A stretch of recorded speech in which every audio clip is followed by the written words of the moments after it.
आज आपण टॅमॅटोची वेगळ्या पद्धतीने चटणी कशी बनवायची ते पाहूया. तर टॅमॅटो मी 2 भाग करून घेतलेत आणि थोडंसं तेल टाकून हे पहिल्यांदा 2 ते 3 मिनिटं चांगले वाफवून घ्यायचे आहेत. त्याच्यानंतर उलटे करायचे आहेत त्याला. आता याच्यामध्येच आपल्याला मिरची, लसूण आणि एक छोटासा कांदा कापून घ्यायचा आहे आणि तो टाकायचा आहे. आणि परत एकदा झाकण ठेवायचं आहे. वाफेवर पहिल्यांदा शिजवून घ्यायचं आहे.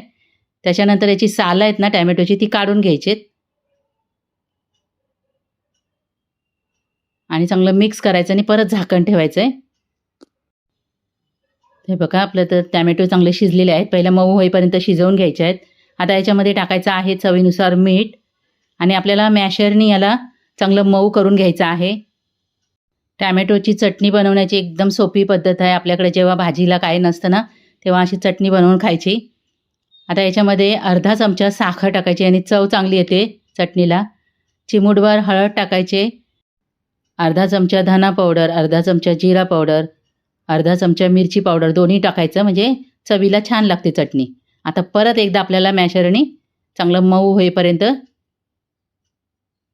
मिक्स करून घ्यायचं आहे. कोथिंबीर टाकायची. तुम्ही पावाबरोबर खा, चपातीबरोबर खा. खूप छान लागते ही चटणी. बनवून बघा.